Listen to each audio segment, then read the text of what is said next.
scientific method cannot justify the scientific method. Therefore, it itself is a dogmatic religious presupposition.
Brzezinski model, the technocrat model, is much more interested in the incremental, slow kill, Fabian approach to bringing technocracy into being. So they're not going to send Homeland Security troops to round you up and put you in a FEMA camp. They'd much rather promote everybody being enmeshed in video games, the Disney gulag, the virtual reality gulag, all this kind of stuff is a much better FEMA camp in your home. They don't need the FEMA camp. It's too messy. It's a big ordeal. And so all the nonsense of all the patriot crap on the radio, that's not going to happen. They don't need to. The shadow global government is already here, And as we said, it's in the latter stages of the mopping up process to move it into the next phase, i.e. between two ages of the next age.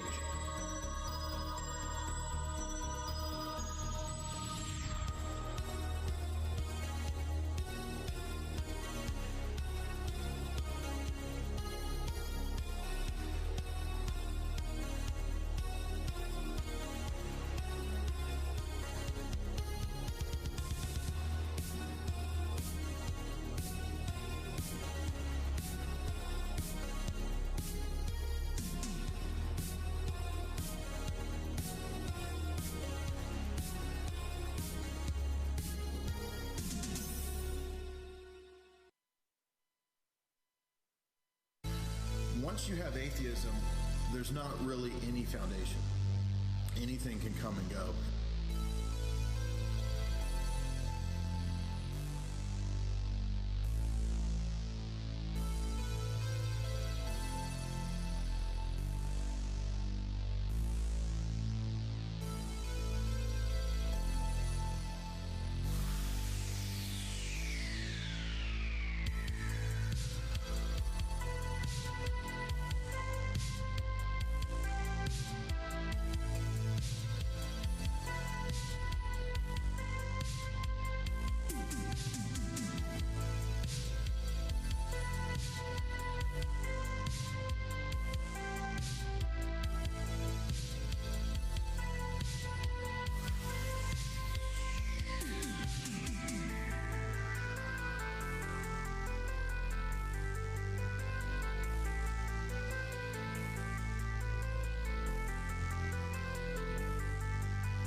Throughout the course of philosophy, we can see in history, when you divorce anthropology from this kind of a revealed framework that we're going to talk about, what you get is what's up? We're about to be live.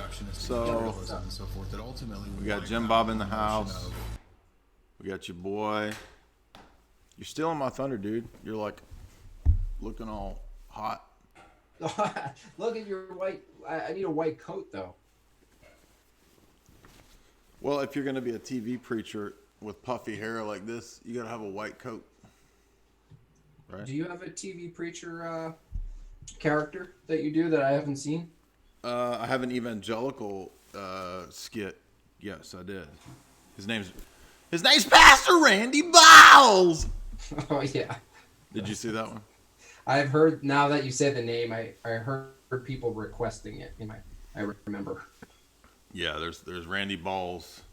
It's Bawlz. Don't get it mixed up with Balls. Oh, I know the Z thing. I'm in Colorado. That every small business has a Z on it. Is that right? Yeah. Why is that? I have no idea. I think it's they think you're driving past and you're like, oh, that's spelled wrong, and that's enough to stop people to get a haircut at Curls. Right. CUR. Gotcha. Okay, I see now. Welcome everybody. This is it's gonna be fun. We're gonna have different people popping in and out tonight. I think right now we got our first buddy. His name is Jim Bob. And he is the dude from madebyjimbob.com. You can definitely support him and follow him on Instagram. I'll have all that linked here in a little bit. I have fun with these movies. I don't know about you. We'll wait till more people pour in here. But what'd you think about? It was so funny. I just laughed. I laughed so hard. And that's one movie I've never seen. And basically, when it got to a certain point, I was like, "Oh my God, that's the meme. That's the famous." It's the face.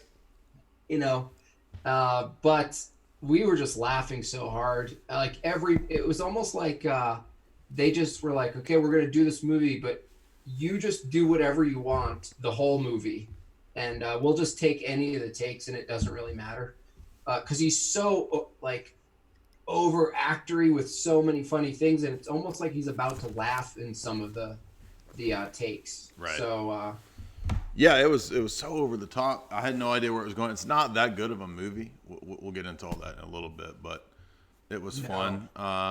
Jamie, meet Jim Bimbo. I about called you Bimbo. Is that okay? Hello, Jamie. Hi, how are nice you? to meet you. Made by Bimbo. Almost called you Bimbo. I'm sorry. It's fine. I'm used to tons of those things. You get called names on your Instagram, nasty names, right? Yeah, but to be fair, I say them back, and people say don't stoop to their level, and I'm like, and then I call that person a name. Why not? Yeah. No, if they come at me with just a term, like if they have a decent counter and then they say a term, I'll be like, okay. But if they just only come with an insult, I'm like, I just go right at them. I just resort to my 7th grade self, and that does the trick. You mean that you mean there's another self other than the 7th grade self? That's the only one I've ever interacted with. That's the one you have to keep in order to establish yourself on the internet. Yeah. I mean, you get called names, right? No, everyone bows in total deference to me. They basically prostrate themselves before me, don't they? No one ever calls me names. No, I'm a KGB agent every day. That's the number one. Oh yeah, no, you're also a producer, right? The Jay Dyer producer. Yes, I produced black sitcoms back in the early 2000s because obviously right after high school I was immediately producing black sitcoms. Yeah, well, that was actually more of the believable ones that I've heard, because that makes sense to me. So yeah, but the movie was hilarious. Every little moment. He's just so, I mean, they even did like a plug about Nicolas Cage in the movie. It was like a meta comment. They said he's so eccentric, and I don't know, what year is that? It was like 90, 89, I think. 89. Yeah. I think that was like the way they were describing him, like around town, probably. Like, he's so eccentric. He just does what he wants and does these big movements and gestures and. I think it was the first one where he really went nuts. Like in if you watch Peggy Sue Got Married, which is a Masonic movie, oddly enough, there's a whole Masonic lodge who sends her back in time through a ritual, which is really, really weird. But Nicolas Cage plays her high school boyfriend, and he acts a little goofy, but he doesn't have a major role. But he does have that little bit of ha-ha, where he does this kind of stuff. And then they told him, I think in this movie, go crazy, dude. Just totally lose it. And I think in his mind, he was like, oh, I'm going to be doing the, Apocalypse Now when Martin Sheen's tripping acid and he goes nuts, this kind of thing. And he just goes nuts and doesn't stop. And it goes nuttier and nuttier and nuttier and nuttier.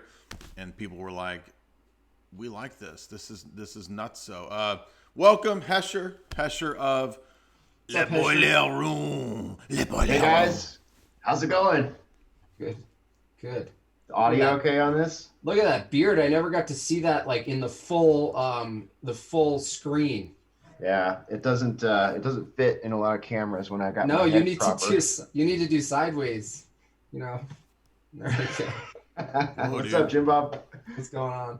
Hi Jay, hi Jamie, hi everybody. What's up, dude? Welcome. We're having quarantine party night. All right, here comes more people. All right, we got the whole crew. Right. And so basically whoever's talking will be up in y'all's screen. So everybody, if you're not familiar, that is the Hesher. He looks like a church father. He looks like he's about to bring some heat. Look at that, dude. That diet, man, you've lost since I've seen you. I know. Wow. Yeah, I'm down more than 35 pounds since last year. There you go, y'all. Carnivore diet right there in action. Look at that. Truly. So Hey, there's Benny. Benny Hey, Wills, guys. what's up, dude? What's up? Hey, everybody. Hey, Hi. I'm trying to angle this just right because I got a lot of sun coming in. Here. Sun on my shoulder. Be sure and get that demon goblin creature on the mic there, Hesher. Yeah, I can't help it. He's always I wants know. to be on the I'm just mic. kidding. Do you want me to put ACR website, or what would be the best? You want me to put the Twitter in the chat so people can follow you? We want to promote everybody tonight. Put do the you want ACR website and maybe I don't know, Instagram. I'm You want your Hesher Insta? Media Okay. on Hesher Instagram. Media, My right. Twitter's all tweaked out right now. Okay. I'm Hesher Media on Twitter also though, but the ACR account's all screwed up. Jay, can you make the id2020.org my website? I thought it already was, shill. It is. Gil Bates. We got people requesting the Gil Bates impression, so we'll do that in a little bit. Spot on, dude. Next time I animate him, you're gonna be doing the voiceover work for me. Y'all chat a little bit. I'm gonna be putting everybody's stuff in the chat so we can promote y'all fools. Get the Alright, promos. cool. So Jim we were Bob- just talking to Jim Bob about Vampire's Kiss. Maybe we'll start out with that since it was so retarded and goofy. Yeah. I was listening while you guys were talking talking about it. I was watching it last night and I realized I'd never seen it. That was my first time I'd seen I hadn't Vampire's either, yeah. Kiss. It's just so funny. It's so great. Like I was kind of taken aback. Like I couldn't figure out what was going on at first. And then when I started drawing the Nosferatu parallels, I was like, oh, I get it. Yes, exactly. But yeah, it was neat, man. I got a kick out of that movie. 1989. All right, and we'll have more guests popping in as well if they so choose. Yeah, that part. Yeah. Does So he eat cockroaches in that movie? he does. He eats the cockroach. Exactly. All right, I saw it when I was a kid. Oh, you saw that? Wow. It was a kid's movie for me. Benny Wills from Joy Camp, but we're going to promote the Benny Wills channel tonight. Let me get that link up. Benny Thrills. Benny, what have you been up to? A lot. You haven't been mainly, you haven't been on my channel in a while. Tell me what you've been up to. Well, a lot. But most recently, I guess it's just been moving into this new house, moving my parents up here to Spokane, and that's been the big things the last few months. It's been pretty intense. All right, so there is Benny. Everybody, follow his channel. Follow Jim Bob on Instagram, and save Alternate Current Radio in the browser. And one last, I'm going to pull up the Instagram for our bro Hesher there, and then I'll be done plugging these things. I gotta grab my dinner in a second too, just so you know. It's in the pressure cooker. What are you making? Chicken. It's my first time ever using the crisper. All It's right. gonna be ready in like 5 minutes. You talking about the gene editor? Dude, don't eat gene edited chicken. That's crazy.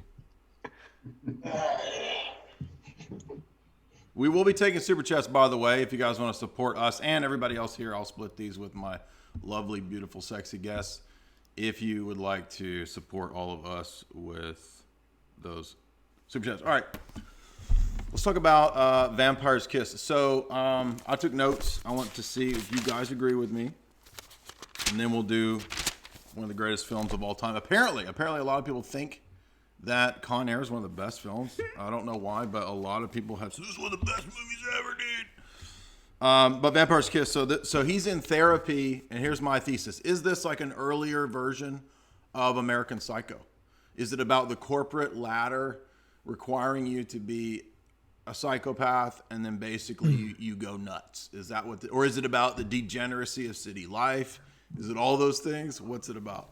That's so crazy because when I was watching it, by the maybe the third act, I thought, oh, I bet Nick Cage is so pissed he didn't get the American Psycho role, because that's kind of what he's doing. Exactly. Speaking of, like, what was that accent? It was it was such a bizarre accent, but the That's whole what we were saying. The tone was very similar to that. I did. What did You sound like the Californians skit. Remember? Yeah. Yeah. Yeah. It's like, no, well. Yeah, it was almost like he tried to take the Valley Girl accent Yes. and move it to the East Coast or something like that. Yeah.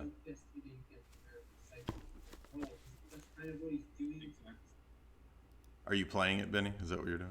I'm trying to. How do I watch? Sorry, yeah, I'm trying to do it discreetly, but obviously it didn't work. I'm gonna get the sound off on It's okay. on your channel. Oh. Anyway, as you were. Sorry. So he meets this girl at the nightclub. He thinks that he's going to have, good time with her, the black chick, and then we don't know exactly at the beginning what happens, but he appears to get bitten. And in his head, he sees this other chick that kind of looks like the black chick, but isn't the black chick, but another chick with curly hair. And so progressively, he starts having these phenomena happen. And we don't know as we're watching what exactly is the case with him. And then we see that there's this other girl, right, that's clearly different from the one in the bar. And he's just getting more and more Cage, right? He's getting more and more Nicolas Cage rage. That's my word, Cage. Going nuttier and nuttier. And it's almost, I started wondering, so is he possessed? Is it demonic? What's going on here? And he's basically losing his mind. And so we could read it as just a ridiculous satire, or is it something more? I think Jim Bob's onto it. I'm glad you had the thought of American Psycho, because that's a satire of the corporate ladder as well. And I've actually read some claims, I don't know if they're true, but there's actually people who argue that when you get to a certain level of the corporate ladder, like the top, the Fortune 100, to be a CEO, you've kind of not just be compromised, but you actually have to have like a psychopathy, sort of disorder, which actually allows you to have that role. Like you have to pass these sort of psycho tests. At least some people posit that. It seems plausible to me. I don't know if it's true. But. Didn't you say Kurt Barker? Yeah, I think that's right. Kurt Barker has a chapter in his book that you have to be like a legit psychopath to be kind of in that steering role of the Fortune 100. That seems plausible to me. I think he just went crazy. Because I was trying to track what's real, what can we see versus what he thinks he's seeing, and they almost never match up. Like when he got bit for the first time, he woke up and he shaved. There was no mark on his neck, and he cut his neck and he put a Band-Aid on that part of his neck. And so it was like, I think he got rabies. I think the bat was the only thing that was real in the beginning, and it somehow bit him, and he just started degenerating from there. He got rabies. That's good. Yeah. That's interesting. I didn't think of that one. That's a good eye there, Jim Bob. I was noticing though, I didn't make the American Psycho parallel, but I think you guys are onto something there. But I was noticing how much of a main role his admin assistant got, and just how gnarly he treated her. Like, he's got this, for anyone who hasn't seen the movie, he's got this ongoing project where he's trying to find this old file. And he doesn't have to do anything. He just makes his poor lowly secretary search for it, and he makes her stay late. He abuses her. He threatens her. He does all this extreme stuff to her, and all the other. It's this very like old school sort of admin assistant layout where all the other women it's all women admin assistants and secretaries and stuff, and they see this guy like being predatory against her, abusing her, treating her like shit, and then they just like go, oh, are you okay? It's never like, stop the business, like it would be now. It's always just like, well, this is the culture. These guys abuse us. And there's that scene in the boardroom where he says something horrible to her in the boardroom, and then she leaves, and then all these white dudes in the boardroom, it very much remind me of American Psycho. Now that you mention it, all the dudes in the boardroom are just laughing it up, thinking, this is very normal how we behave. So I really think there is sort of you're onto something there, Jay, with like this vampiric analog to corporate America there, because he basically is like sucking that poor woman's soul out, like over this document. Yeah, and he starts enjoying it. So, and I mean, the image of the vampire symbolically, they're parasitic, right? They're parasitic creatures that feed on, this kind of an energy, like a dark psychic energy of whenever they're oppressing the weak, they're sapping the life essence out of their prey. And so I think that you get the same idea that in order to live in the city life, to be this kind of trying to climb the corporate ladder, which he's trying to do, requires this kind of an attitude. It requires you to be this parasitic type of creature. And also just city degeneracy itself, like the city is, like it breeds this kind of an attitude, this kind of alienation. What do you think it meant that he got turned on when he was fighting the bat? Did you hear that part? No, I missed that part. When he was Yeah, he told his therapist, he was like, this weird thing happened, and like the bat.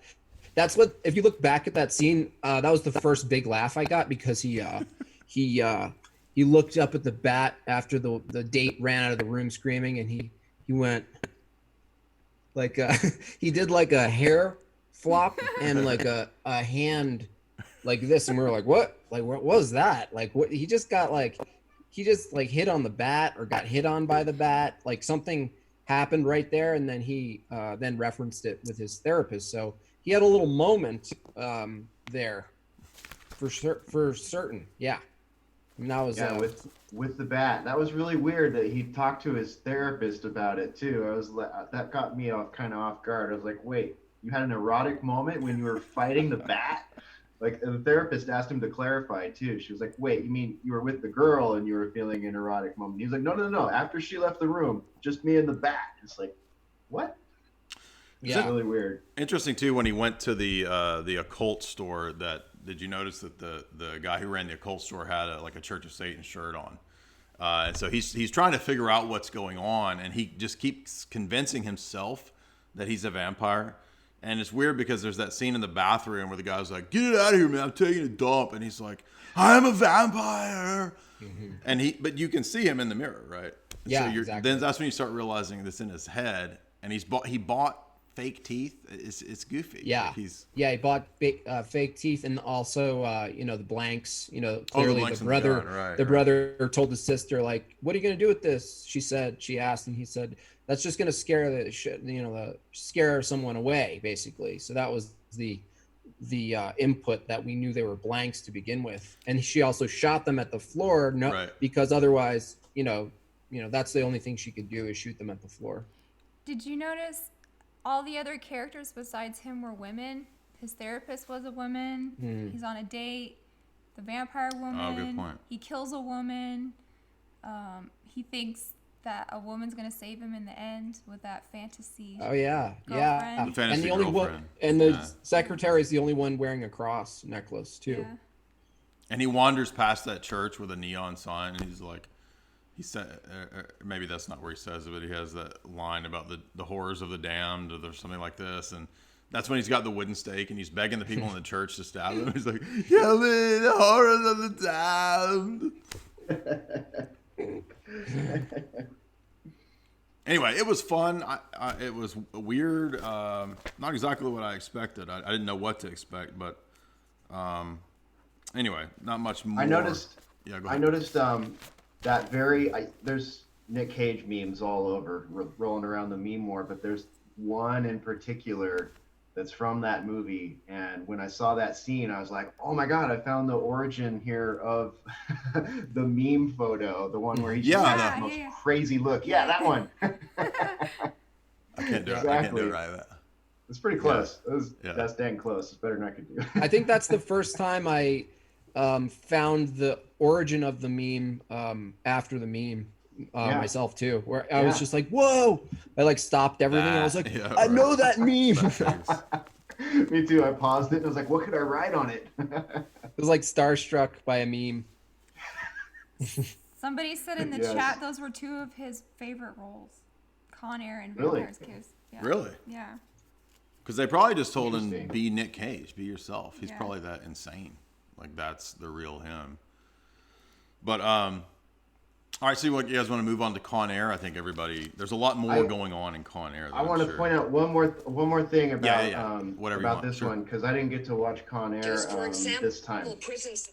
Sorry. So I noticed, I thought there was something that was a little bit similar with Color Out of Space, the new one, in the sense that he is an actor and the director and the director of photography and all that are taking sort of a much older story and adapting it to a contemporary time frame. So to me, Nosferatu, exactly. Great point. yeah, like I was thinking, like at first I couldn't understand, like, I mean, I expect Nick Cage to overact, don't get me wrong, but he was like, his body motions were just like ridiculous. I couldn't understand why he was just so Nick Cage, like everything had to have these giant like movements and like way overacting.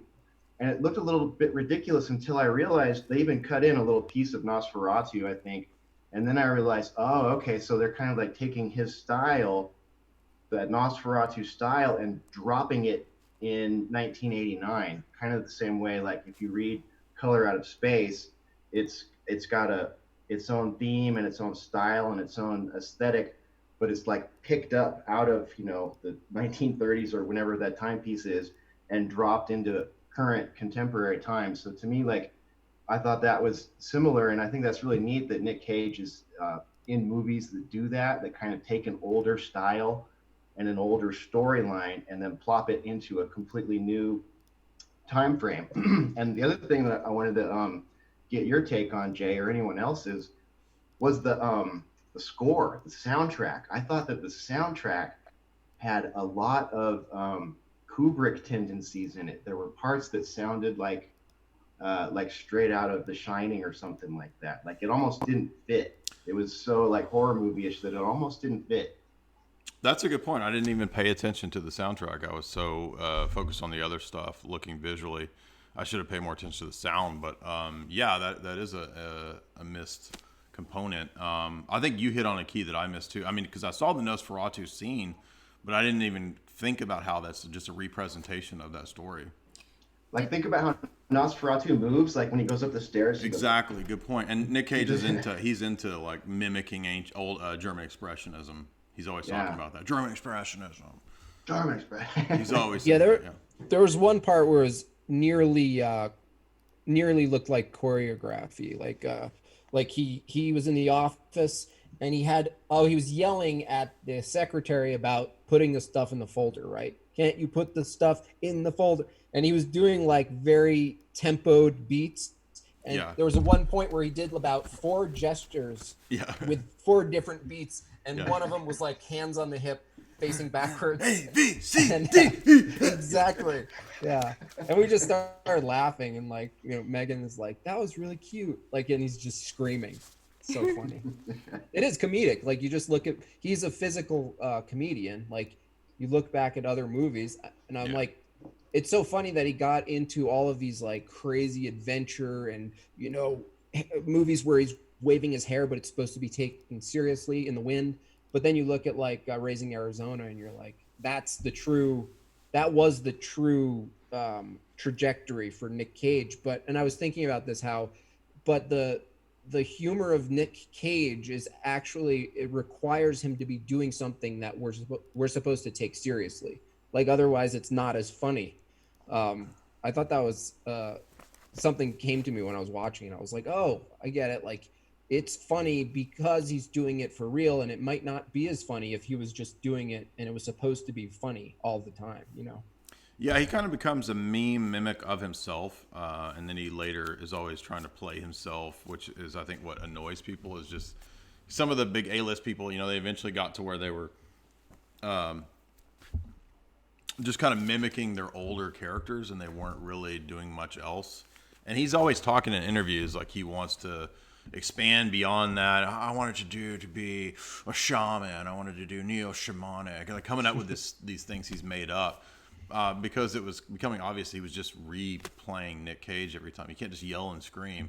But he does have a lot of range. Actually, he is a really talented actor. He's really good in Leaving Las Vegas, which he won the award for. But anyway, yeah. So anything else before we'll move on to Con Air? What do you want to say? Did anyone else wonder if the vampire lady was even real? Or Yes, for a I while. thought nobody was. I thought at the end that possibly nobody, even the last guy in the last shot, he was just gone after he got, the stake went through his chest, and I was like, maybe there's nobody. Yeah. Maybe it's a guy who had a job and it wasn't even that good of a job, and he just went absolutely nuts. And Yeah, I thought it was going to be an allegory for corporate life or something. All right, so Con Air. You guys want to talk about Con Air? Yeah, man.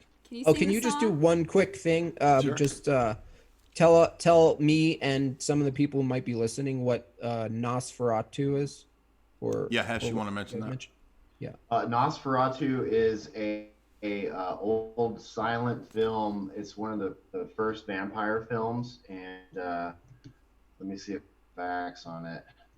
It's like you'll see a lot of people, like horror movie people, that wear Nosferatu shirts. It's a really iconic character, and it was a silent horror, and the main character was the mysterious Count Olak, and it takes place in a Transylvanian castle in the mountains, and Count Orlok seeks to buy a house, and basically the whole movie is about him, revealing his vampire nature and all this kind of stuff. It came out in 1929, and its story is by F.W.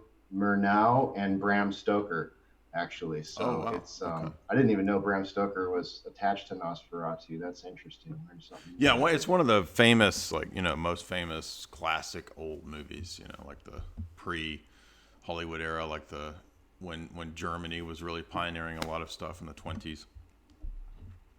Cool. Like during that Fritz Lang era. Have you seen Metropolis, Jimbo? No.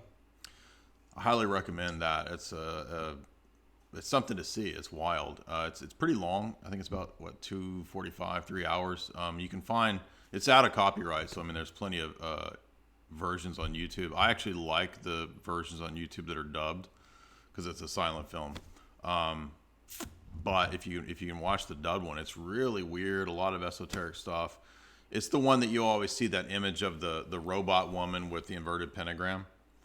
Okay. So kind of predicting transhumanism back in 1920 or whenever that came out. But so German expressionism. I have a chapter in Esoteric Hollywood that talks about that too. Con Air. Wow. So a lot of Can I chime in real quick? absolutely, yeah. Sorry, I Benny, feel thought like you were a reading. total. I feel like a d-bag. I thought we were gonna watch these movies in real time and have Oh, like a I'm Mystery sorry. Science Theater situation. That would So be I'm awesome like, too. I wish. I can't do well, that. in fact, I was thinking, I was like, how are we gonna get away with that? Like, how you're allowed to do that on YouTube? That's great. So I feel like. Well, you know what we I will feel do. I feel like I showed up to school without preparing for the It's test. okay. No, I'm embarrassed. I'm sorry I miscommunicated. So what we will do, though, in the future is that I can play and we can live riff on out of copyright movies like Metropolis. Plan 9 from Outer Space or Metropolis. Absolutely. Nosferatu, perhaps. I've seen both Absolutely. these films, but it's been a while, so I can comment based off of what I remember. I'm in the same. I'm I'm in the sorry. same boat with Okay. Con Air, Benny. So don't worry about it. Yeah, sorry about that. But No, you did communicate. it's I looked back in the chat just now, and you were very clear. So it's not your fault. It's mine. but I'm here to support. And, Too late, all dude. You counts, lost man. all your YouTube subs. They all just left. They're all gone now, dude. You're just. Jay gets all your subs now. I get all your deserve it. subs. Are all mine. I deserved it. Okay, so Con Air is this is height of Nick Cage power, I would say. We'll have some friends coming on later tonight, one of whom has actually a pretty funny Nick Cage story that he's going to tell. But so there's a lot of things going on here. We got Bruckheimer. Let's keep in mind that Bruckheimer is who actually worked with the Pentagon to film propaganda for women in the military. He was the spearhead of that. They hired him to do the whole Jessica Lynch story. Now, this is reported in the BBC. You can still find this in the BBC and the Guardian, that the whole Jessica Lynch story was directed for mainstream media and the Pentagon by Jerry Bruckheimer, the director. And so when you're watching Con Air, you know you're dealing with people, you know, pretty well connected to at least the Pentagon, CIA, this kind of stuff, right? Probably higher up, who knows? But so although I couldn't confirm whether there's like Pentagon agency support for this film, when you watch it, the whole ethos of the Texas Rangers, which is all through the film, this is my third time seeing it recently, so I noticed a lot of this I'd never paid attention to before, but Cameron Poe is a Texas Ranger who never leaves a fellow Ranger behind, right? This is constantly referenced in the film because of the Bubba Gump dude, because it's the black dude who's Bubba Gump, right? There's a funny scene coming up later where he is mentioned, but there's other Nick Cage films that I came across in the I think it's Donald Jeffries or whoever wrote the Operation Hollywood book. I reread that chapter where the Wind Talkers, there was a lot of actually dispute over the people who made Nick Cage Wind Talkers and what the military and the Pentagon wanted in the film. So they had to keep arguing back and forth because the directors wanted this, the military said, well, if you're going to use this from us, we want you to do this. And so there has been a pretty consistent, there is precedent for Nick Cage being in these big kind of Hollywood Pentagon promoted blockbusters. Again, I don't know for certain if Con Air is that. But there's a lot of elements, I think, that suggest the possibility of that. And I think that this is a time period, late 90s, when you had these big blockbusters that were also definitely consulted on by CIA or Pentagon or whoever. True Lies is another example, one of these. James Cameron, True Lies is actually the first blockbuster to prepare and predict the Terish, Teriss, you know what I'm talking about here for the YouTube crowd here. That's the first movie with the Middle Eastern Terish as the main plot. I'm aware of Back to the Future having that plot as well, but it's not the main point of the plot. The main point of the plot in True Lies is that. So we're into this period where we're getting into the heightening up of the global WOT, War on Terrorists.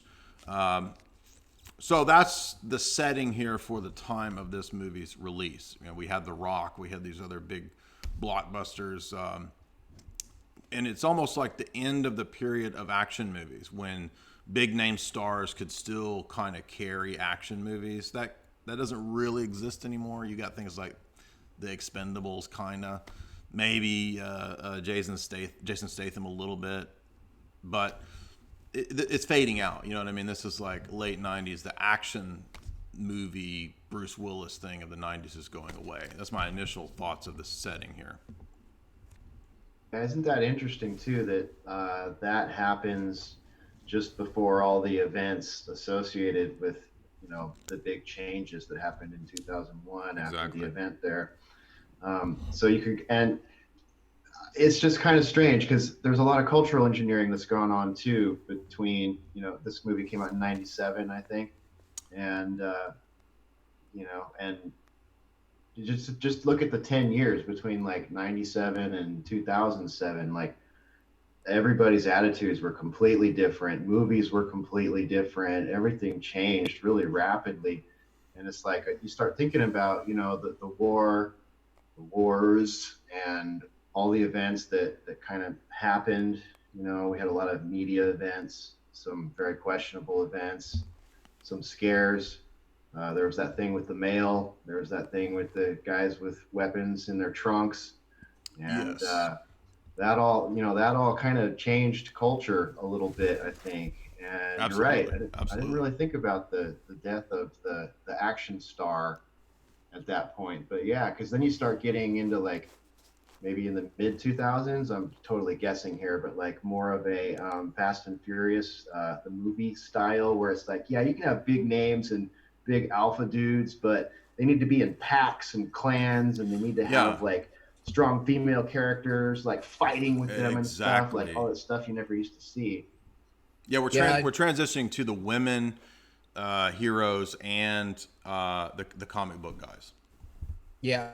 And the teamwork, I see a parallel. I was talking on my stream the other day about how they're like, I didn't notice it. I actually didn't look at this stuff until I started following you, Jay. Is just looking back at like how I grew up and looking at all of the media and what is a show and what's popular and what gets pushed. And I realized that there was a theme pushing, you know, the experts, you know, science and medical. George Clooney, ER, Grey's Anatomy, all Absolutely. those things, and it makes a team, right? Like, so you take the action hero, that's like a superhero comic book, and then it melts it down a little, and then you get the Rock, and then you get Terminator or whatever, and then suddenly you're in a team squad, and then the team squad superhero template works perfectly with like doctors and nurses and scientists and lab coats. And I Yeah. just didn't even notice the transition. Obviously, I was, just didn't care about any of this stuff in my hedonistic, atheistic, just like whatever phase. But it's really crazy how overt some of this planning, this priming can be. And once you see it, it's almost like you can't unsee it, and you have to start looking at entertainment.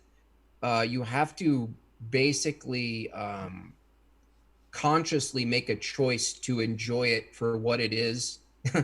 And then for me, it's impossible. Like trying to watch like a basic evil Disney movie with my kids, knowing what it is. I'm not so far down where I'm like, they can't watch anything like that.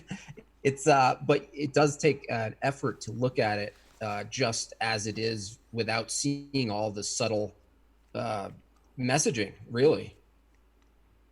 Yeah, I would add too that let's not forget that it's only a year or two ago that there was a big FOIA request for documents relating to the Pentagon putting money and messages into TV shows.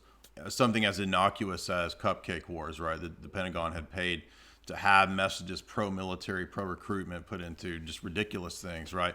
So if they're going to do that, then you know that they're going to do it on a bigger scale for something like a blockbuster. Absolutely, no question about it. And you're right to point back to these phases of things that were trends in the 90s. Not necessarily every trend, but yes, a lot of trends do have support. They do have aid, money, power. Social engineering is put into trends being promoted through film. Absolutely, has a long history. I covered in my books, but yeah, you can go back to just the most easy example is product placement, right? Product placement. We all know about this, but it's not just product placement. There's also messages that relate to war, that relate to coming wars. Again, preparing people for the big war on terrorists, the Arab villain. All of that was 100% prepped. And I'm glad you mentioned stuff like ER. Those kind of TV shows were prepping people, just like a lot of people think that reality TV was getting us ready for everybody being on camera, everything being surveilled, all of our lives being lived out in live streams. Wow. Yeah, how about that? I also was looking at when I think of the shift to like, the badass woman in film and television. One of the first places I go to, aside from Wonder Woman, when I was like 6 years old, is Buffy the Vampire Slayer, and I believe Buffy the Vampire Slayer came out the same year. I think it started in '97. I think you're right. Is that right? Yeah, because we recently went through all those, and the propaganda in that was heavy, dude. It was like, Yeah. I mean, at first it was kind of innocuous, and it was fun, and we know Joss Whedon has done a lot of movies that relate to MK Ultra, that relate to this kind of conspiratorial stuff. And then by season 3, yeah, you've got that suddenly the military and the Pentagon and special ops is working with Buffy and all this stuff. It's like, where'd all that come from, right? And it clearly has a pro recruitment kind of They had- theme. Her super soldier boyfriend who worked in That's an right. I underground forgot. base. What was that? Remember? He was so Riley. Oh my god. Riley was the Yeah. worst. He was so Yeah. cringe, dude. I hated that character. Yeah.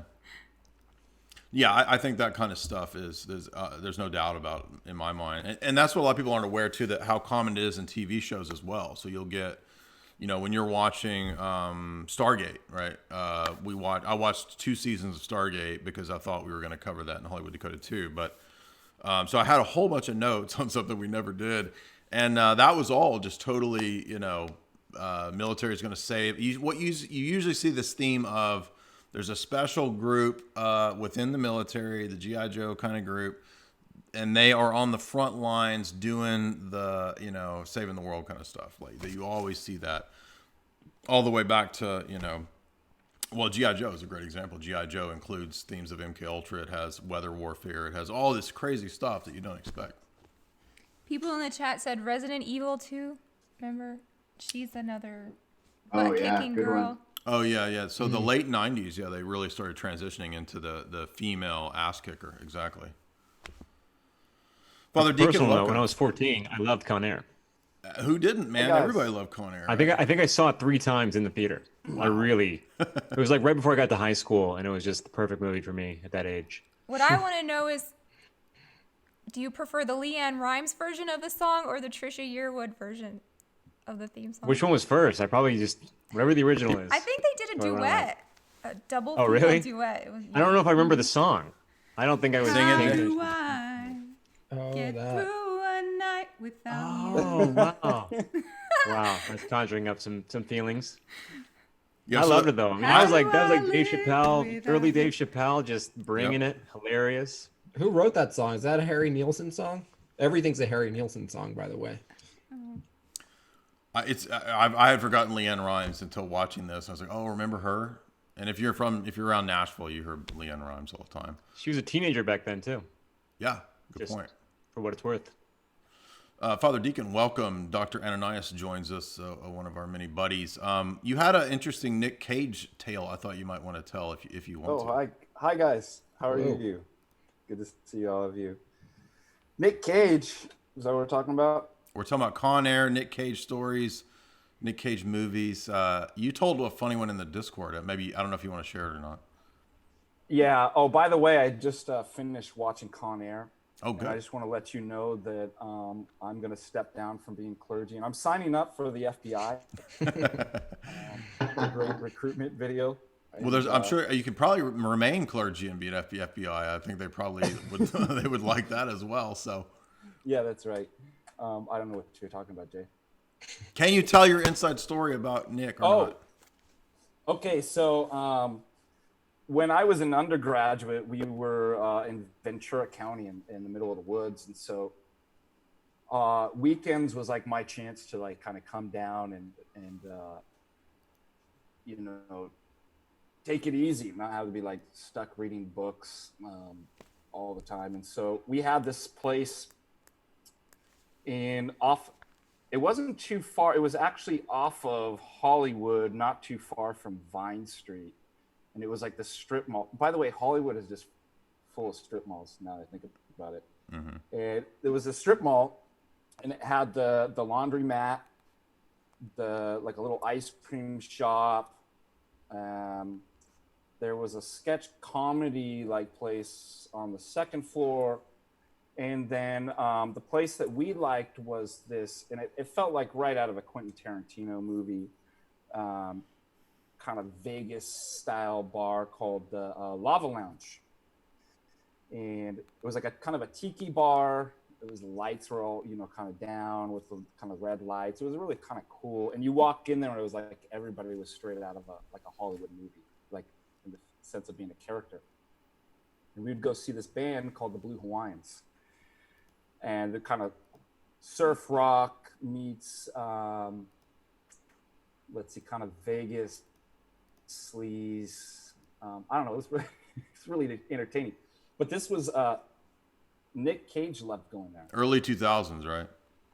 Early 2000s, yeah. And so Nick Cage would often show up. And so we had these guests from Minnesota That's so funny that people outside of California are like, "Oh, do you guys see Hollywood actors?" I'm like, all the time. Hang out with Hollywood actors. They have these like really funny like stereotypes of what it's like in California. I'm like, it's all gang shootings. Hollywood actors. That's all you see all day long. You walk outside, there's literally a gang shooting, and over there is like George Clooney, right? Yeah. Or the best is when I was in Ireland, all they really know of America is Jerry Springer. They're like, is it really like that? I'm like, yep, it's exactly. I nailed it. It's exactly. So Nick was hanging out at this pool club here. Nick would hang out, and he'd always come with. He had a personal trainer with drive, and I can't remember what the car was. There was a really cool kind of rare car that, and it's a small kind of little lounge, and I said hi to him a couple of times, but you never want to be a creeper. Hi, Nick. Yeah, right. Hi, Nick. Well. Remember me? When I see him, I'm going to do that. I'm going to be like, I know everything about you. I don't really, but it'll be funny to be there. So, Nick, how was your walk? I saw you walking. Yeah. Just do his voice back to him. Yeah, just only talk to him like him. Yeah. Yeah. Oh, it'd be great is get like one of those Nick Cage masks. Like have COVID like, Nick hi, Cage? I'm Nick Cage. So you said okay, so let me tell you I'll wrap up the story real quick. Sorry to keep going on about this. What I thought was really funny is that here's Nick Cage. He's done all these movies, and I'd sit and watch him actually try to like pick up on girls, and he had no game. Like he was like total creeper in real life. And, like the girls are like, ew, and I'm like, wow, look at that. Would you believe it? Nick Cage got no game. And that was early 2000s. He should have still been riding that wave of these like late 90s hits, like The Rock and Con Air, and he still could. So maybe there's stuff because maybe the people in Hollywood knew like stories about Nick Cage. It was like don't talk to him. Oh, I don't know. I thought it was weird. But isn't he untouchable? He's a Coppola, so it's like yes, he can just linger forever. Yeah. Yeah, I mean, that's Hollywood royalty totally right there. No question. You would think that would have more pull, though. Like, you could get more chicks, so you'd have some game with that. But interesting. No game. That's wild. No game. Not that you saw. All right, so as I'm watching Con Air, I'm starting to notice, we got the Leanne Rimes thing. We'll skip that. But possible military propaganda. He meets the rednecks at the bar, right? And the rednecks at the bar are like, well, you're the reason that we lost in Nam. Pussies like you. He says, they provoke him. And so Nick Cage kind of blacks out and kills this guy, right? Because his fists are weapons. The judge later says, your fists are weapons, son. I'm going to have to sentence you to, I don't remember how many, 15 years or whatever he gets. And then we see, so this is where it gets really dumb. He's from Mobile, Alabama. Okay, so I'm from the South, and as I pointed out, Southerners can recognize other people's Southern accents. Nick Cage has the worst Southern accent. It's not anything like, he sounds like he's from the heart of Louisiana. And in his mind, like, it's all the same. I know he goes to Louisiana. We went to the bar he hung out at in Louisiana to eat at Port au Col. And they're like, yeah, we had to kick him out of here because he got too rowdy. They're like, he can't come here anymore. He's banned from here. But, I mean, maybe he thought that New Orleans is the way everybody in the South talks. Because nobody in the South or Mobile, Alabama talks like him. And even his New Orleans accent doesn't sound like a Southern accent. It's terrible. Terrible. Did anyone else notice this? I mean, I don't guess you guys are from the South, but... No, yeah, he's I just noticed it with any accent. I mean, just the movie we just talked about. I mean, it was like an undecided just accent. We just kind of, he gets to create it, and that's it. It's final. He said, so the first thing that literally had me laughing was when he said, so he's writing to his daughter from jail after doing yoga, by the way. I'm pretty sure that maybe because he's in special forces, he learned to do yoga. I don't know, but he's doing yoga in jail and he's writing a letter, and you hear him, he's audibly, he says, those pink coconut things you have have made me quite popular here. He sounds like Dr. Phil plus Forrest Gump. It does sound like Dr. Phil Forrest Gump. Dr. Gump. And so that part itself is just hilarious. Him riding back and forth between his daughter and it's like the monologue that he says, "Have made me quite popular here." And Hey, he what says, was those pink coconut things called, anyways? I remember. Snowballs. "Snowballs, Snowballs. Snowballs. snowballs have made me quite popular here." Featured prominently in Zombieland, actually. That's right.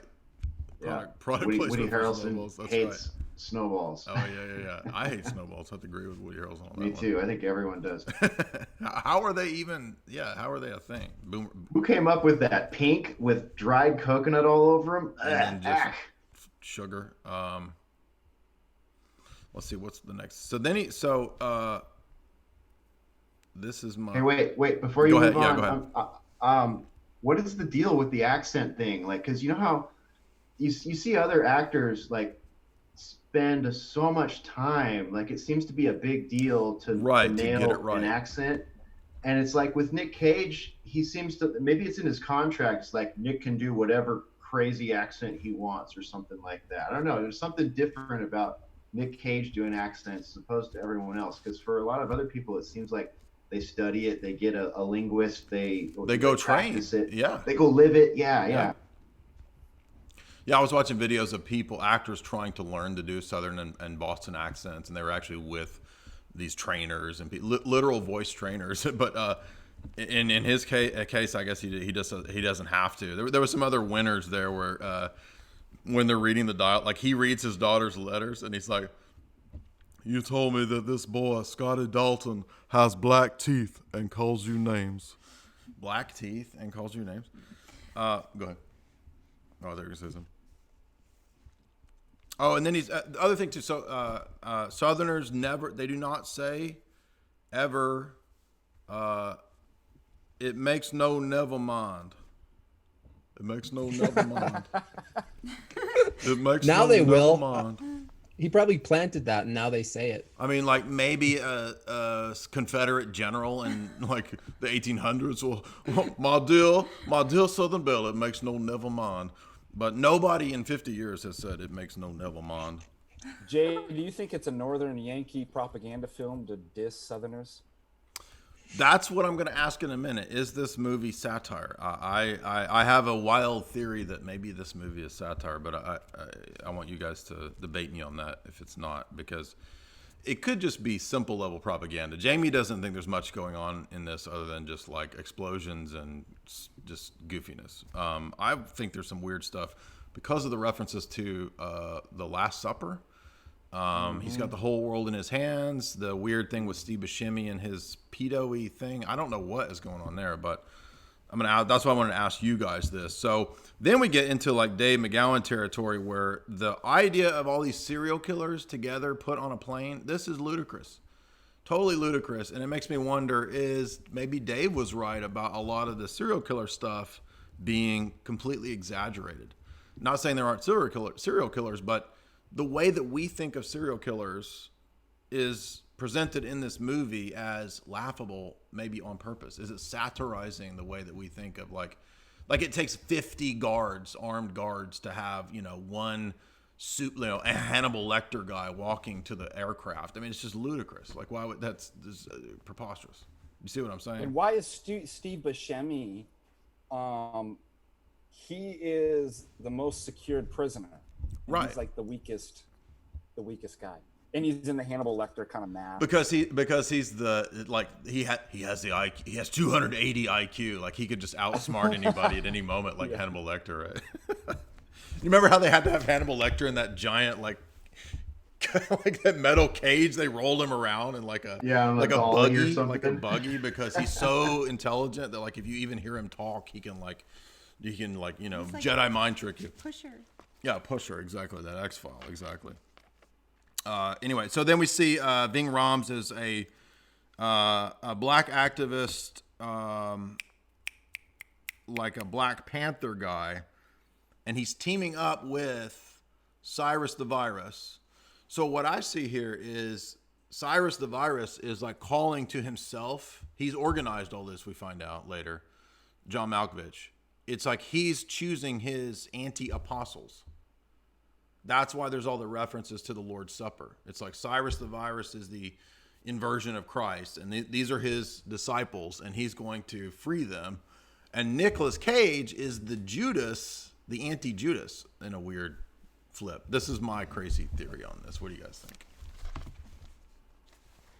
I think the borrowing of those kind of storylines could happen without purposely even knowing it, just out of like inability to think and create, certain, just good structure. It has to be borrowed from existing structure, and they have no hesitation to like steal from existing structures, whether they're religious or just traditional and stuff. So I think there's a lot of like purposeful inversion, and then there's also just like borrowing out of laziness. Yeah, just like, well, we just need to steal that. Well, there is though if you remember Cameron Poe, the Nick Cage character, he communicates to John Cusack by referencing the Lord's Supper. If you remember that, because doesn't he drop a piece of paper or something that has the Lord's Supper? It's all their eyes cut out, and then you put it on the paper. Oh yeah, he does a code, which I guess he learned as a Ranger Special Forces code, where he cuts out the eyes, and John Cusack knows to read it, right? Because they're intelligent. That's the beginning of the National Treasure entire like saga thing. Because it's like puzzles that go together, like the cereal box toy that you get, and then it's decoder ring, QAnon. Yeah. By the way, did you notice that? Did you notice Nick's little joke where he's looking over at one of the serial killers at the beginning, and he goes, "I'm just admiring your cage." You got a cage all around you. They want you to do John Malkovich. So I've been working on my Cyrus. Let me think of something he says. What's something he says? I don't know. Oh, crap. No, I can't remember the lines. I was working on it all last night to try to perfect it, but you have to get just the right little tinge of gay. He's not gay. He's just he's just the metrosexual planner. So I need bored. You. Huh? He's more bored. He's more bored because he's the true genius who's organizing this entire thing. You might be helpful through this, Cameron. What's your background? Is that good enough? Does that sound like? Yeah. Have I got it? Okay. Yeah, you got it. Maybe a little more contempt for the people that he's speaking to. Yeah. Jay, do your Matthew McConaughey, Osiris. There's a little thing I learned about Osiris. Whenever you come across Osiris, just remember he's Cyrus the Virus, and he could take any one of you into space and just let you off in the middle of nowhere without any H2O, if you know what I mean. I don't know. That was really dumb, but you basically just exposed that they have to turn up the gain on the boom mics for Matthew McConaughey because he's just whispering the whole time. That's just how his voice is. It only works with proximity effect. You're like, shut up, everyone. Yeah. Oh, and the other thing, the weird John Cusack thing of we don't want any guns on this plane. So there's like 50 state troopers surrounding these guys just to walk them from the bus to the plane. But then no guns on the plane because John Cusack has an objection to guns. I mean, what? He's absolutely no. These are the worst killers in the world, but he doesn't want them to have. There's no guns allowed on the plane. So that's ludicrous. They mentioned Vacaville. Did you catch that? At one point, Prison, really? Yeah, Vacaville facility, which is interesting because that is relevant to MK Ultra and the MK Ultra programs. The Vacaville did have a role in some of those programs.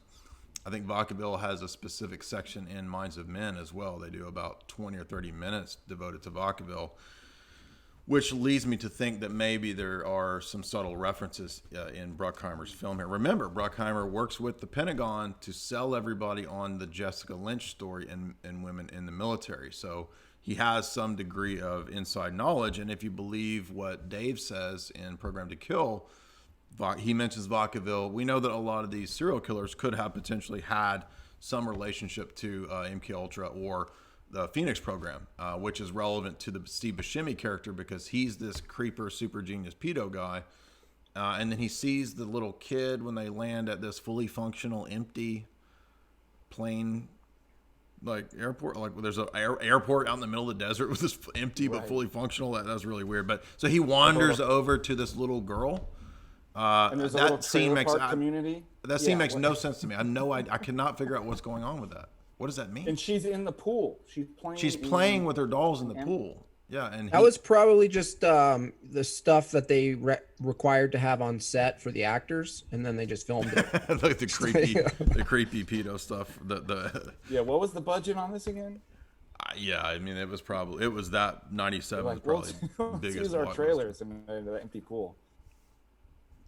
Oh, did you notice too? So when they show Cyrus the Virus's hidden thing in his wall, he's got like a paper mache brick that he's hidden everything behind. When they dig through in his cell, they find his plane. He's got plans, the engineering designs for this giant B-52 bomber that they're flying in, and one other book. Did you notice what book he had? He had the Anarchist Cookbook, which of course is a classic Fed thing. Every Fed operative has ever given any patsy group ever the Anarchist Cookbook. So, I was going to ask you guys, do you remember in the 90s they actually had the Anarchist Cookbook in Tower Records? They had some weird books in Tower Records. You'd go and like, look at this, like how to build a bomb, right?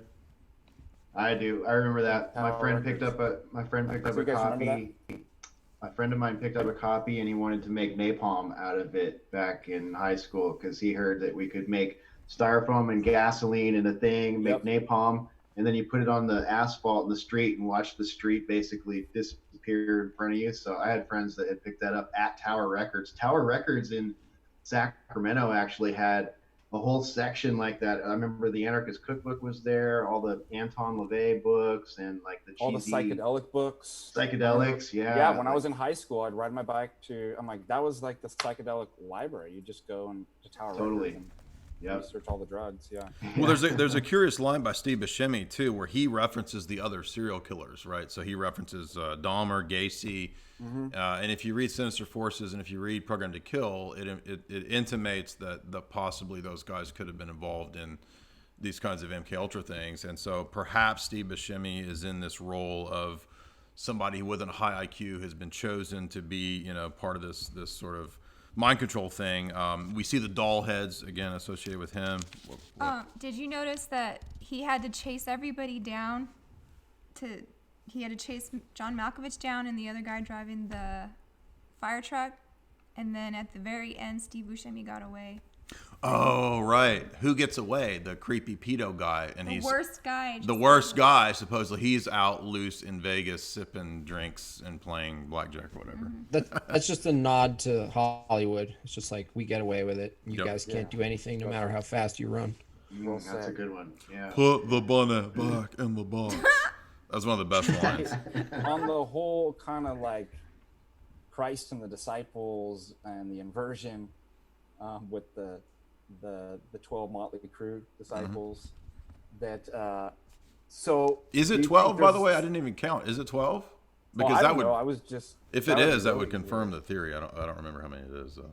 But go ahead. So I'm wondering if So remember, Nick Cage got his hair kind of like all grown out, like kind of like a Christ figure. Yes, right. Mm-hmm. Well, he says. Remember, he does. What did I call it? Nicologetics. Because he says to the black guys like when because they have the character who can't get insulin, and he's like, I don't believe in no God, and then Nick Cage is crying. He goes, right.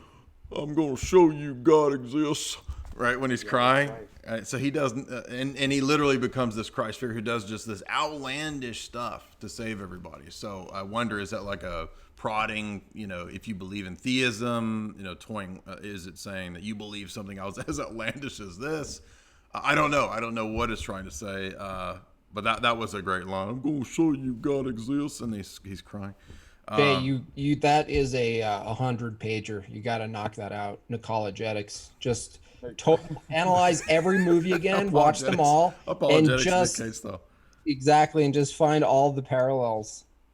But a ranger never leaves a guy behind, so he keeps saying that. He keeps saying that's why he's not going to let the black dude die, and he's not going to let the bunny get away. Right? He's going to risk everything to get this stupid bunny. That's what has Yeah, always made me tell me think. what the bunny is. Explain that to me. Well, is it is it making fun of consumerism? Is it saying that like this is what we're chasing? Is it just a MacGuffin? I don't know. Is it chasing the white chasing rabbit? the rabbit hole? Yeah. White rabbit, rabbit hole. Right. I'm not sure. Could be The mockery. bunny went in the gutter. Remember? Yeah, he saves it from the gutter. Let's see. Last Cyrus, 12 apostles. By the way, the gas prices that are in the movie, they're like where gas prices are right now, which I thought was funny. But Yeah, did you see the gas price? 109. yeah, exactly. I can't read my notes. Oh, by the way, when you slap that gay guy, that wouldn't be allowed in movies today. That was wild. When he slapped that guy down. Transformer. Yeah. Did you like when John Malkovich grabs the bunny and he grabs the bunny and puts the gun to it and he's make a move and the bunny gets it. I mean, it's just so absurd. Like, it's so absurd. Is it satire? That's what I'm wondering too. I don't know. I mean, a lot of these movies, watching them again, how much movies have changed as far as style and cuts. A lot faster cuts now and crazy distractions now. Right. And before, you had to deal with the dialogue. Like, the actor actually had to act because you couldn't just waste film. And I think the style, it's like it's hard to watch any movie. I mean, even something that's not a Nicolas Cage and be like, how is this presented as a real movie then? Like, you know, you have to go and put yourself back to when it came out and then it was all normal. They had even the previews, you know, what we called coming attractions, you know, the voice telling the story and everything. I look at those and I'm like, were they making fun of us the whole time? Yes, that's what I wonder. Is this movie making fun of people and like how you view America and the heroes and your belief systems? Is it just an entire mockery? I mean, I'm going out there because I'm not sure that it is, but like think about the way John Malkovich dies. Did you notice that he's on the top of that ladder, right, from the fire truck, and he slams into an overpass, and then he falls into a electrical lines, and then he falls into a rock smasher. Yeah, where did the rock smasher? Like, I've never seen the rock smasher on the Vegas Strip. Like, where did that come from? It's like a cartoon. It's literally like Wile E. Coyote. They just had a friend who had that, and they was just like, let me just use it. Like, you got that rock smasher. The logistics don't even make any sense. I'm thinking in my mind, like, he goes from a fire truck to electrical lines to a rock smasher. What about Dave Chappelle getting stuck in the tire? Oh, Dave Chappelle, yeah. He was in that. And then how do they kill Dave Chappelle? They write a letter on his dead body and they throw him out of the plane and he lands on somebody's car, and then Major Briggs' and John Cusack knows how to read like the signals that Cameron's sending. Now, what's really funny about Dave Chappelle, so in the movie he's a crackhead who he will later play in one of his skits as a crackhead. That's right. Yes, he's an addict. Exactly. So he's got the whole world in his hands. Steve Buscemi sings this as the plane lands in Vegas. I still haven't figured out. So Nick Cage has promised he's going to show the black guy God exists. He's got the whole world in his hands. Is it Nick that's the savior character? I don't know. But he does grab the bunny, and then he's sacrificed everything so that he can meet his daughter for the first time after these just horrendous injustices to this man throughout his whole life, this Texas Ranger. And all he wants to do is deliver that bunny to his daughter, right? The American dream of chasing all this stuff, dying for your country and doing all these things so that you can have this ridiculous, worthless piece of consumer crap, and that you sacrifice everything to give that to your daughter. Is that what this is satirizing? That this is the American dream? And the reason that my final argument for this is the line of Steve Buscemi. Do you remember what Steve Buscemi says? Steve Buscemi says, "You ever wonder why people do what they do?" He says, people say I'm insane. He's like, but to me, it seems like spending your whole life in a cubicle so that you can obtain worthless money is insane. That's my argument, right? So he's got the whole world in his hands. Is it Steve Buscemi, who's the God character, who's insane? And that when you follow this crazy consumerism, you're insane? That's my crazy point. Interesting. That almost makes it fit right in with the previous movie, where it's like, it's a treatment of a sick system, a broken mindset, basically. Now, again, maybe I'm way out there, but I think there's something kind of an inside joke going on in the movie, but who knows? Maybe Bruckheimer's not that sophisticated, and I'm just being silly. I'm not sure who wrote the screenplay, but maybe whoever wrote the screenplay was being a little more sophisticated. I'm also looking at the. I'm still kind of stuck in my head about the Program to Kill, Dave McGowan's sort of serial killer aspect here, and I'm looking at the timelines of the serial killers, and 1997 is kind of an interesting time period with regards to the timeline of all the most, crazed and popular serial killers, because Kaczynski was taken down or whatever, captured in 1995. The Henry Lee Lucas case was a massive debacle that by 1987 was, really hard to hide the fact that he really wasn't what he had been portrayed to be, and that they were laundering other murders through him, through his name, and clearing who knows how many people or how many operations in doing so. So I think that the mythos of the serial killer itself was crumbling a little bit to those that were really paying attention at the time. So this was a great film to sort of boost. It was serving as, it was kind of expiring, like not really as relevant. Just like the villains that we've had over these decades, right? The Soviets, the commies, the terrorists, the serial killer, the mass event causer. You know what I mean? They have their expiration date, and we need a new bad guy. The world needs a new villain. Well, I mean, how much influence does culture and what's hip influences someone in their choice or compulsion to be a serial killer? It's weird that there's just like not really a thing anymore about it. It's like, is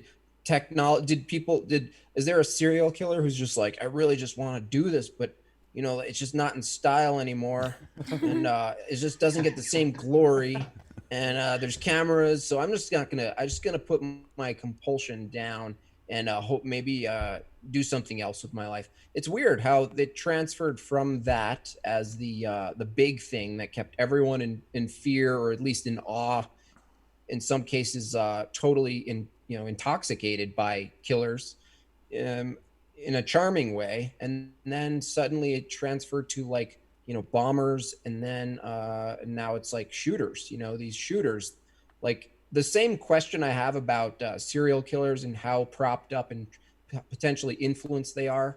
I have the same question about shooters in general, just because it's like, why don't they both exist at the same time? At the same level. I just don't think it's rational to be like, no, dude, we don't have serial killers. Just, it's not, they don't like to do it anymore. It's like, it's not fun. There's something very bizarre about how something like that can just go out of phase. Out of style, yeah. Well, remember that show we did with Luca, how he was killing for fame? Yeah, he wanted that same glory. He wanted to combine the idea of being a male model with a serial killer. And so he's the perfect example of a guy who, if you've not seen that documentary, what is it, the cat? Zoolander? Don't F with Cats. Don't F with Cats. Yeah. I couldn't even watch more of it. It was like disturbing. Yeah, well, that's what that guy was going for, was bringing that back into style, or being the embodiment of that. Jay, do a film analysis on Natural Born Killers. We did. Oh, every time I say that, I'm like, you should do. Well, so Jamie and I did in the episode that she's talking about, Luca, the guy, the loony guy. He's a perfect example of Mickey and Mallory in Natural Born Killers. And the thing that stuck out the most when we recently watched that was when Robert Downey Jr. is interviewing Mickey in prison, he gives this speech about why he does what he does. And it's such a great indictment of the media and mass media and Hollywood and everything all at once. Because he's like, well, I do what I do because that's what y'all want me to do. And y'all taught me about Darwin, and y'all taught me that everything is just natural process, and why not strive to be the apex of the apex predator? And that's all I am, is just the force of nature, apex predator, doing what predators do. And so he's actually a great embodiment of like what the worldview of this system puts forward through mass media and education. And then when he turns the tables and he's like, why do you have a problem with me when I'm actually what you promote and create? Yeah, they created it. Mickey and Mallory on a blood spree. There was a lot. By the way, there's some great scenes in National Born Killers I'd never noticed either, with where they undergo that initiation scene. I totally didn't remember this, when they go to that medicine man, to the Native American, and they trip out, and then they see and then the medicine man sees them as demons, right? He's like, that's right. Whoa, you guys are demons. Right. Hey, Jim Bob, to your point earlier about sort of the paradigm shift of what to fear, like in the 70s and 80s, serial killers, and now everybody's afraid of the lone wolf. There's an interesting factor to that. There was a major serial killer that was found and arrested in late 2017 or 2018, I think late 2017, by the name of Joseph D'Angelo. He was 72 when they arrested him, and he has been an elusive serial killer who's committed at least 12 homicides, 45 rapes, and dozens of burglaries across California in the 70s and 80s. It's like a major case, a major arrest, and you never hear about it. Like, it was news when he was first arrested, and there has not been a peep in the media ever since. So, I mean, it really goes to show that, you're on to something there, because this is not the narrative or the story anymore, even though we've got a huge case. I mean, this guy was a massive problem in California. Like, so many people were afraid of this guy, and they finally found him. They say they used one of those genetic 23andMe type things, and they, reverse found some DNA that they called him the Golden State Killer, and he operated in Ventura County and like all up and down California, basically. And he was an ex-cop too, so it's like, it's a huge story that is like may potentially solve dozens and maybe hundreds of cases of serial killer type of stuff, but it's not even a story yet. We have to see these shootings in gun-free zones like on a schedule, almost like every 7 weeks or something. Yeah, it's almost like the wider thing really is the paradigm, like creating a paradigm and whatever means necessary. The means are secondary. The goal, the paradigm, if you can create those, and I really believe, especially now, there's no doubt about it that there are people who have resources who know how to create a paradigm and shift it whenever they want to. It's like inputs, and all of the nonsense or bloodshed or anything that's a result of it, or a result of what's necessary to create that paradigm, that's all what everyone's reacting to. But the real trick actually happened already. Just like 9/11, like the thing happened, right? The paradigm shifted in a moment's notice, and then the rest of us are just scrambling to piece it together to then figure out what happened.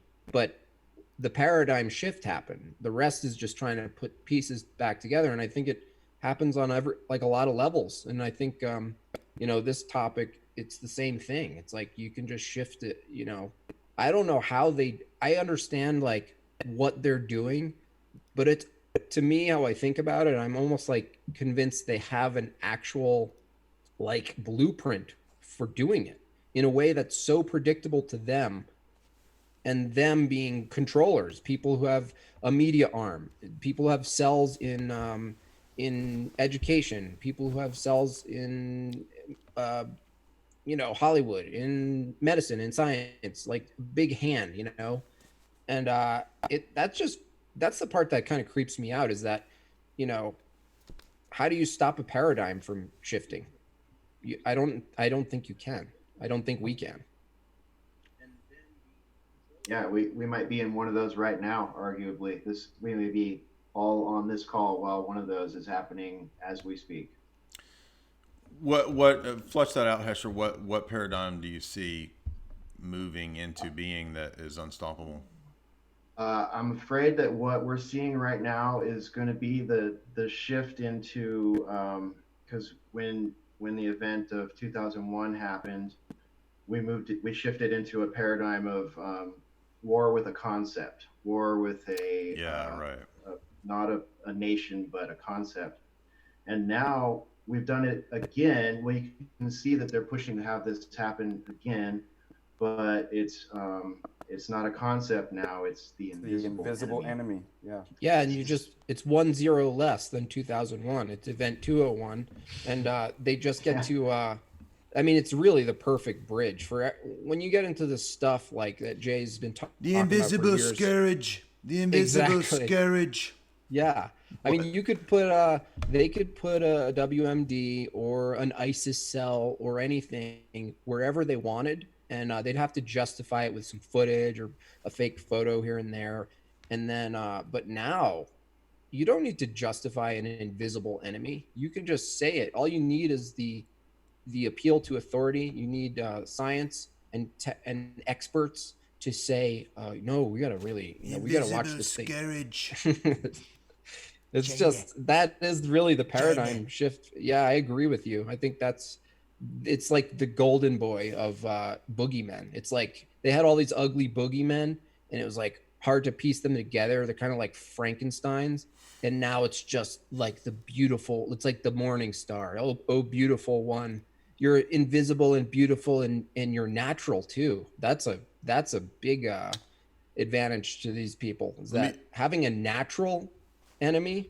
Let me give a shout out to Church of the Eternal Logos, who's joined us. David, do you see us moving into a new paradigm where they want to blend the human with the tech to create a transhumanist paradigm? I know that you've talked about this in some of your videos.